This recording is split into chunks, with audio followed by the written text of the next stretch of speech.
풍요롭고 행복한 100세 시대를 위한 시간입니다. 100세 터포.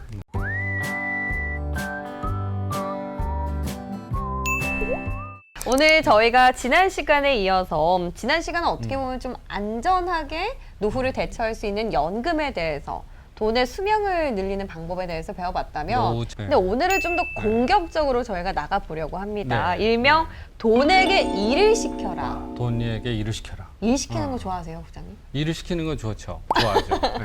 아, 역시 관리자의 마인드. 저는 일을 많이 시키는 돈에게 사람은 안 일을 시켜라. 좋던데. 네. 그러니까 돈에게 일을 시키면은 저희가 일을 안 해도 돈이 알아서 지가 일을 하면서 돈을 번다는 이야기겠죠? 그런 것 같아요. 그래서 이 돈을 좀 굴릴 수 있는 방법에 대해서 오늘은 조금 자세하게 알려드리려고 하는데 네, 그래서 네. 오늘 또 연금왕을 모셨습니다. 어서 오세요. 네, 고맙습니다. 안녕하십니까. 저 미래세 투자와 연금센터의 김동엽입니다. 반갑습니다. 네, 어서 오세요. 자, 근데 이 돈을 굴리는 방법에 대해서 저희가 들어가려고 제가 좀 생각을 해봤어요. 근데 이게 은퇴하고 노후 자금이잖아요. 그렇죠. 근데 이 자금을 공격적으로 굴려서 될 일입니까? 그래서 이제 기본적으로 기본 바탕은 있어야 되고요.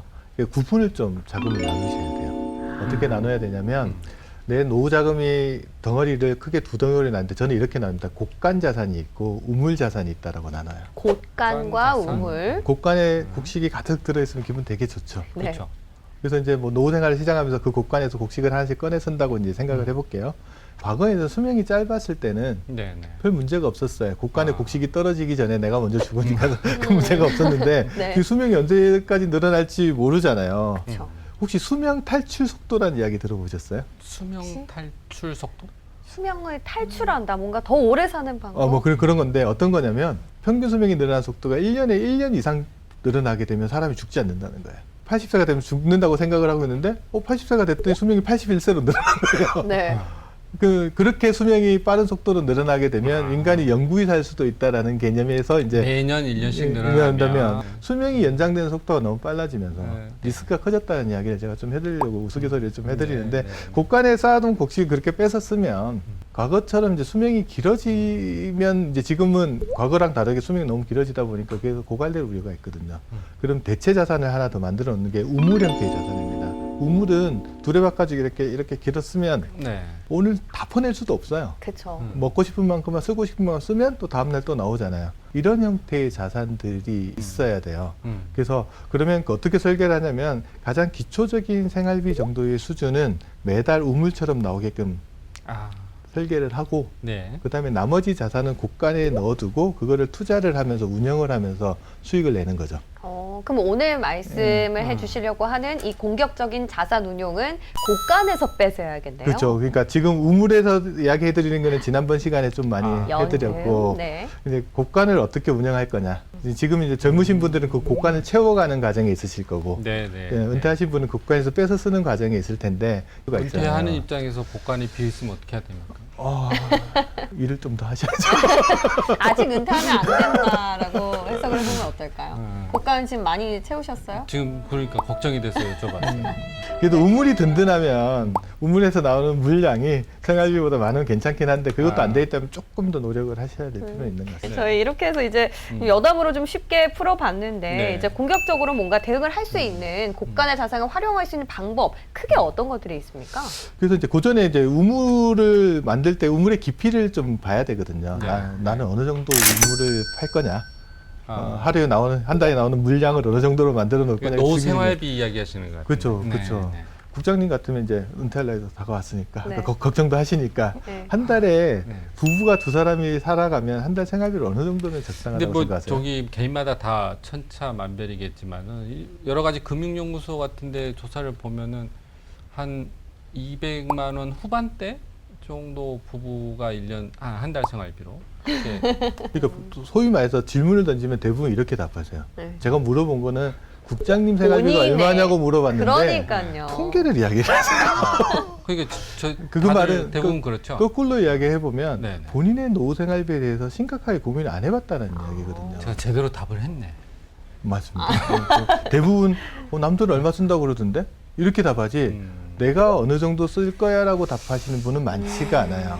그래서 그거를 왜 모르느냐 그러면 잘 안 해봤기 때문에 모르거든요. 그러면 근데 이제 그냥 쉽게 생각해서 지금 정도의 생활비로 사용한다고 가정을 하면 안 되나요? 보통 뭐 그 정도 쓰시는 분도 있고 거기에서 한 70% 범위 정도를 아. 생각하시는 분도 있는데 네. 은퇴생활 시기에 따라서 생활비 규모가 좀 달라진다는 연구도 있어요. 네네. 은퇴생활 초기를 이제 우리가 활동적인 시기라고 하거든요. 이 시기에 들어가는 생활비는 은퇴 직전 생활비보다 오히려 많을 때도 있어요. 오. 뭐 해외여행도 가고 싶고 뭐 이러다 은퇴하고 보니까 했던 계획들. 계획들 때문에 오히려 돈을 더 들어가는 경우도 네. 있는데 네. 그 시기가 한 지나고 5년 정도 10년 지나고 나면 활동적인 시기가 지나고 나면 우리가 회상의 시기가 온다고 그러거든요. 회상. 이게 제목도 참 멋있게 지어놨는데 네. 해외여행 가고 싶을 때 못 가고 옛날에 해외여행 갔던 사진을 보면서 하시는 시기. 돈은 들어가지 않겠네요. 그래서 돈은 상대적으로 제일 적게 들어가는 시기죠. 이게 이제 자금 여력도 문제도 있지만 건강 상태도 약간 안 좋아지면서 U자형 곡선을 그린다라고 보시면 될 것 같아요. 처음에 많이 들어가다 좀 줄다가 다시 이렇게 올라가는 구조를 그리는데 일반적으로 이제 국민연금연구원 같은 데서 통계로는 아까 말씀 통계 좋아하시니까 서울에서 적정하게 부부가 살아가는데 한 네. 319만 원 정도. 부장님 나중에 퇴직하시고 제가 여쭤볼게요. 200만 원씩 사용하고 계신지. 서울인 거죠, 그러니까. 네, 서울 네, 기준. 서울 기준. 서울 기준. 시골에 내려가서 싸게 살. 시골 도지역 같은 경우는 252만 원 정도. 오, 근데 비싸네. 그거보다 편하게 쓰시려면 이렇게 항목을 몇 개 나눠보죠. 식비, 주거비, 자동차, 스마트폰, 네. 통신비 이런 게 몇 개 항목을 나눠 가지고 얼마 정도 쓸지 써보시면 돼요. 근데 주거비 같은 경우는 이렇게 계산해요. 아파트 관리비가 평균 아파트 평당 10,000꼴 나와요. 그럼 한 30평대 되면 30만 원 내외. 왜냐면 그럼 봄 가을엔 좀 남고 가을 겨울엔 좀 네, 그렇죠. 그 난방 여름 가을 들어가고. 겨울에는 좀 네. 모자라고 뭐 이렇게 될 거예요. 그다음 자동차 쓰시면 리스에서 쓰시잖아요. 뭐 이렇게 자동차는 뭐 쓰는 비용이 왔다 갔다 하지만 2000cc급 소나타 정도 되는 자동차를 리스에서 쓰시면 한 25만 30만 좋게 들어가거든요. 그래요? 거기다 기름값. 그렇죠. 스마트폰 쓰시면 본인만 쓰고 배우자는 못 쓰시게 할 거 아니잖아요. 넷플릭스도 봐야 되고 뭐도 봐야 되고 통신 문화비 돈 계산해 많이 보면 들어간다. 한 달에 들어가는 비용이 좋게 10에서 15만 원이 그쪽으로 또 들어가요. 그런 거 경조비 네, 네. 뭐 네. 어느 정도 그다음 용돈으로 하루에 만 원씩만 줘도 30만 원 배우자도 쓰면 30만 원 이런 식으로 항목을 딱 나눠 가지고 더한 다음에 썸을 해보면 네, 네. 합계를 해보면 생활비 규모를 어느 정도 추정할 수 있고 이거는 이제 통계에 의한 게 아니고 나만의 생활비가 되죠. 네. 그런 과정에서 그걸 배우자랑 한번 같이 해보시면 이 사람하고 내가 얼마만큼 다른 생각을 가지고 있는지 확연히 드러날 수도 있기 때문에 그걸 한번 노후 해서 가계부를 은퇴 한번. 전에 정확히 한번 가계부를 점검해 보는 게 중요하겠네요. 그래서 그거만큼을 기본적으로 우물에서 나오게끔 세팅을 국민연금 뭐 다른 연금들을 활용해서 좀 세팅을 해놓으시고 그다음에 나머지 자금이 있으면 그걸 이제 투자를 해서 네. 수익을 가져가는 구조를 가져가는 거죠. 그래서 우물을 먼저 잘 정확하게 우물이 든든해야 왜냐하면 매번 나오는 생활비가 특정하면 수익이 안 나거나 손실이 났을 때 버틸 수가 있어요. 그러네요. 이게 불안하면 주가가 떨어졌을 때 갑자기 돈이 필요한 일이 생기거든요. 그러면은 손해보고 오히려 팔아야 이때 된다는 거죠. 저점에서 사야 될 시기에 자금을 빼버려야 되는 손실이 이유가 생기기 발생하네요. 때문에 그래서 이제 가장 중요한 건 투자를 하려면 우물이 든든해야 된다. 그러니까 아까 지금 평균적으로 319만 원? 그 우물 320만 원 정도의 우물을 파두면은 그래도 본인 거 한번 잘 생각해 보시고. 네, 지금 우물의 중요성을 다시 한 번 더 저희가 그러니까요. 들었는데 그러니까요. 그럼 이제 고간에 활용할 수 있는 방법 좀 알려주세요. 네. 뭐 쉽게 말해서 뭐 주식 요즘 많이들 하시잖아요. 일단 뭐 나도 주식 투자하고 싶은데 돈이 없어 이러시는 분도 많거든요. 네. 그런 분들한테 제가 제일 먼저 이야기하는 게 본인의 퇴직연금을 보시라고 이야기합니다. 퇴직연금 뭐냐 그러면 우리나라는 법정 퇴직금 제도를 가지고 있어서 회사는 근로자가 1년 일할 때마다 한 달치 급여 정도에 해당되는 그렇죠. 급여를 네. 퇴직금으로 지급해 줘야 그렇죠. 되고 네. 그중에 우리나라 회사 중에 한 절반 이상 정도에서는 퇴직연금 제도를 도입하고 있어서 그 돈을 회사 외부에 예치하고 있어요. 그중에서 이제 근로자가 직접 네. 운영할 수 있게끔 권한을 주는 게 DC형 퇴직연금이라고 하거든요. 네. DC, DB 뭐 이런 그렇죠. 비교를 해서 좀 설명을 해주시는 게. 그건 한번 설명해. 그러니까 예를 네. 들면 회사의 수명이 내 수명보다 짧은 경우에 문제가 되죠. 그래요. 못 받을 수가 있는 거죠. 그러니까. 그러면 회사가 먼저 무너지거나 일이 나면 퇴직금을 회사 내부에 보관했을 때 수급권이 보호가 안 되잖아요. 받을 수 그러네요. 없게 그러네요. 되잖아요. 그래서 이런 문제들이 자꾸 그러다 보니까 국가에서 이런 문제가 있으니까 이 돈을 네. 회사 내부에 주지 말고 회사 바깥에 금융회사에 보관을 하면 네. 회사에 문제가 생기더라도 그렇죠. 받을 수 있지 않냐. 네. 그래서 도입된 제도 중에 하나가 퇴직연금 제도예요. 음. 그러면 이제 회사의 바깥에 보관한 돈을 누가 운영할 거냐라는 이슈가 생기잖아요. 네. 네. 그러면 그거를 회사가 직접 운영을 하고 그냥 법에서 정해진 공식대로 퇴직금을 주는 게 DB형 제도예요. 운영 주체가 다른 거군요. 회사가 네. 운영하는 거. 아. 근데 DC형 제도는 뭐냐면 회사 바깥에 보관을 하는데 개인별로 근로자별로 자기 계좌를 하나씩 만들어주고 그 계좌에다 돈을 넣어주고 운영은 근로자가 해라. 아, 그게 DC, DC형 제도. 확정 기여형. 학정 기여요. 네. 그리고 그렇게 이제 두 개가 나눠지는 거예요. 그러니까 DB형은 그럼 퇴직금을 얼마나 받느냐 그러면 네. 만약에 국장님이 퇴직을 하신다라고 네. 하면 오늘 퇴직을 하신다. 그래서는 좀 더 하시고 싶겠지만 오늘 퇴직을 하신다 그러면 오늘로부터 직전 3개월을 거슬러 올라가서 3개월 동안 받았던 급여를 다 합쳐요. 나누기 3개월의 기간 만약에 90일이면 90일로 나누면 하루치 임금이 나오잖아요. 네. 네. 그게 평균 임금이에요. 그의 31분 평균 임금이면 한 달치 급여가 나오잖아요. 네. 네. 거기에다가 계속 근로했던 기간 기간. 뭐 곱하는 30년을 근무했으면 30년 곱하기 이게 뭐 300만 원이었으면 1,000만 원 정도가 그게 퇴직금이 퇴직금으로 되는 나오는 거죠. 네. 이렇게 계산을 해서 네. 네. 네. 그러니까 확정 급여형 제도에서는 이렇게 계산된 공식은 회사가 주면 돼요. 네. 네. 운용을 잘해서 수익이 많이 나면 회사가 가져가는 거고 아, 네. 네. 근데 근로자 급여를 줄 정도 못하게 수익이 안 났다 그러면 회사가 메꿔 넣으면 되는 그거는 인플레이션이나 이런 물가 상승 부분이 적용이 안 그거는 된 거예요. 인플레이션이 적용된다라고 하면 이제 그건 근로자의 그래서. 임금 상승률이 적용되죠. 네, 왜냐하면 그러겠네. 직전 3개월 급여를 가지고 그러겠네. 계산을 하기 때문에 이 제도는 임금이 계속 올라가는 회사, 연공서열 방식의 구조를 임금 구조를 가지고 있는 회사한테는 DB형 제도가 상당히 그러겠네. 유리한데 네. 최근에 대한민국의 제도를 보면 연봉제 하는 회사 많고요. 성과급에 따라서 막 왔다 갔다 하잖아요. 네, 네, 네. 그런 회사 많고 그다음에 임금 피크 제도 도입한 회사가 많아서 음. 임금이 깎이면 임금만 깎이는 게 아니고 퇴직금도 같이 주는 문제가 생겨서 DB형 제도는 거기는 안 맞아요. 그런 제도를 도입한 회사는 DC형 제도로 다 갈아타죠. 지난번 시간에 자기 연금을 전부 다 확인할 수 있는 통합 나요. 포털. 통합연금 포털. 그렇죠. 거기에 들어가서 통합연금 확인했어도 포털. 되고 네. 회사에서 퇴직연금 가입한 회사를 알려주면 그 회사 홈페이지에 들어가서도 확인하셔도 되고요. 네. 모바일로 요즘 다 조회가 가능하니까 그렇게 해서 자기 것들을 보셔야 되는 네. 게 있는데 네. 근데 이게 의외로 문제가 있어요. 왜요? 뭐냐면 퇴직연금이 소중한 노후생활 재원임에도 불구하고 상당수 근로자가 그냥 회사에서 이렇게 넣어주고 자기 관여도가 떨어지다 보니까 무관심해요. 예전에는 그러니까 퇴직할 때 아까 방금 말씀하신 대로 매달 넣는 그 퇴직금을 일시 수령 그렇죠. 대부분 거기다 익숙해 있으셔서 네, 퇴직금 뭐 운용한다는 그런 개념은 개념 없었던 것 자체가 같은데. 없었었죠. 네. 맞습니다. 근데 네. 이제 연금 제도로 바뀌고 DC형 제도는 특히 자기가 운영할 수 있음에도 불구하고 관심이 좀 덜한데 요즘 이제 작년에 동학개미운동 막 하고 투자하신 분 늘어나면서 증후군이 있죠. 옆에 사람들은 수익이 났는데 나만 안 나고 있었을 때 피어 오브 미싱 아웃이라고 해서 포모 증후군들이 나타나잖아요. 그런 분들 중에 나도 직장에서 어떤 스트레스가 있냐면 옆에 있는 친구가 퇴직연금 운용해서 수익 많이 났다는 거예요. 우리가 가장 열받을 때는 내 수익이 안 좋아서 열받는 게 아니고 내 옆에 있는 애 수익이 좋아서 열받거든요. 배가 아프죠. 사돈이 너는 사는 그러면 이제 네. 자기 퇴직연금을 들여다보는 거죠. 아. 내 거 어디 투자되어 있는지 한번 확인해 볼 필요가 있어요.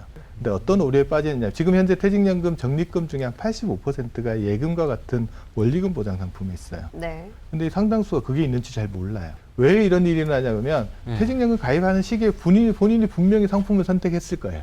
근데 너무 오래돼서 기억이 안 나실 거거든요. 근데 예금과 같은 상품은 딱 확인을 하실 때 두 가지를 확인하셔야 돼요. 첫 번째 금리, 두 번째는 만기. 그렇죠. 네. 일반 그냥 은행 생각하면 되겠네요. 그래서 우리 퇴직연금 상품에서도 네. 예금 선택에 넣으면 그냥 이게 천년만년 내가 처음 가입할 때 금리로 굴러가는 게 아니에요. 예를 들어 내가 변동이- 1년 만기 정기예금을 가입했다? 그러면 내가 10년 전에 가입할 때는 금리가 한 6% 정도 돼서 6%면 괜찮지라고 해서 예금을 가입했는데 1년이 지났어요. 만기가 돌아오면 내가 아무런 운영 지시를 하지 않으면 동일한 예금에 가입되는데 금리는 그 시점에 금리가 적용이 돼요. 근데 지금 그 이후로 금리가 계속 떨어져 왔잖아요. 그러다 보니까 나는 6%로 운영, 5%, 6% 운영되는 걸로 알고 있는데 시간이 많이 지나고 났더니 실제 봤더니 1%로 운영되고 있는 거예요. 현재 시점에 금리가 어느 정도인지 반드시 확인해 보셔야 됩니다. 만약에 만기가 그리고 언제인지 또 확인해 보셔야 되죠. 만기 이전에 해지를 하게 되면 또 약속된 금리도 또 못 받는 경우가 있잖아요. 그래서 만기 시점을 확인한 다음에 그렇다 그러면 만기가 됐을 때 내가 어떤 상품으로 운영할 수 있는지 이제 거기서부터 이제 공부를 시작하는 거죠. 혹시 이제 금융에서 가장 기본적인 공식 하나가 72의 법칙이라는 게 있어요. 7.2. 72의 법칙. 뭐냐 네. 그러면 72 나누기 금리를 하면 내 돈이 2배가 되는데 걸리는 시간을 계산할 수 있어요.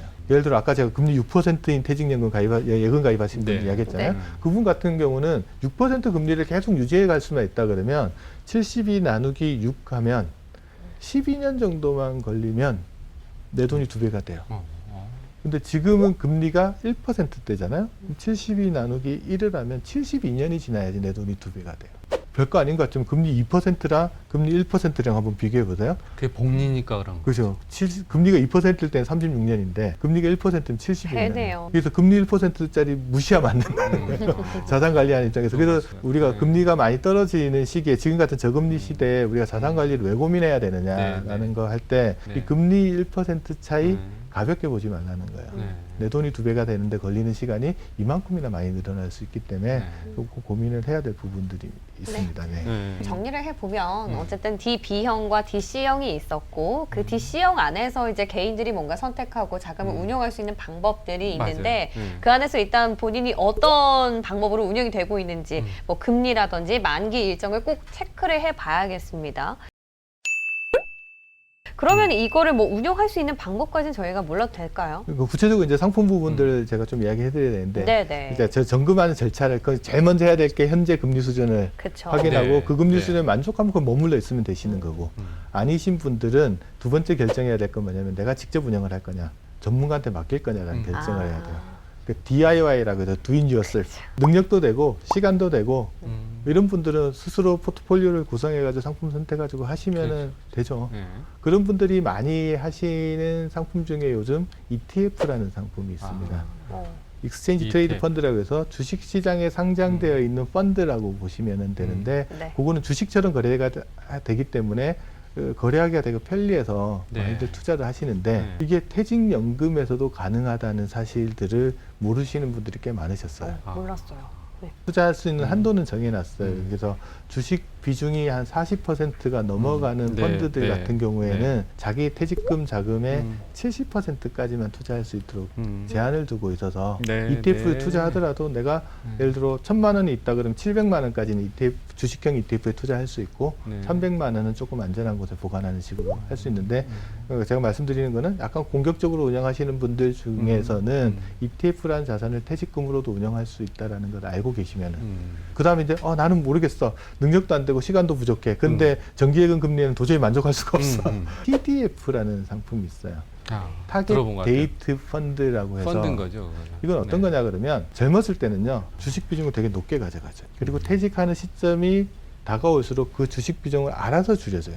그럼 투자자 입장에서는 젊었을 때는 약간 손실을 보더라도 버틸 수 있는 힘이 있잖아요. 주식 비중이 높으니까 상승장에서 수익도 더 낼 수 있고 은퇴하는 시점에 대해서는 그 비중을 알아서 줄여주기 때문에 그거를 이제 펀드가 알아서 다 해주는 상품이라서 약간의 귀차니즘이 있거나 네. 아니면 스스로 할 역량이나 시간이 부족하신 분들 같은 경우는 그런 타겟 데이트 펀드 같은 상품을 운영해도 되는데 이거는 처음에는 주식 비중이 젊었을 때는 한 80% 정도 되거든요.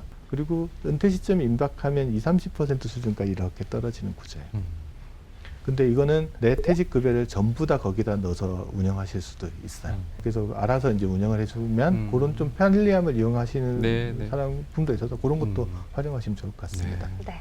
자, 이렇게 해서 퇴직연금을 어떻게 네. 공격적으로 활용할 수 있는 방법에 대해서 알아봤고요. 네, 네. 오늘 말씀은 여기서 인사드릴게요. 고맙습니다. 네, 감사합니다. 고맙습니다. 감사합니다. 와, 정말 퇴직연금이 이렇게 자유자재로 운영할 수 있는 방법이 많은 줄 몰랐거든요. 네. 퇴직하셔도 조금 마음이 한켠 놓이시겠어요? 지금부터 퇴직연금 잘 들여다보고 운영 방법을 좀 구체적으로 좀 알아봐야 될 것 같아요. 네, 오늘 집에 가면 당장 통합 포털을 한번 들어가서 통합연금 체크부터 포털. 네, 통합연금 포털에 들어가셔서 꼭 한번 체크를 해보시면 되겠습니다. 자, 저희는 다음 시간에 더 알짜 정보를 갖고 돌아오도록 하겠습니다. 백세 톡톡.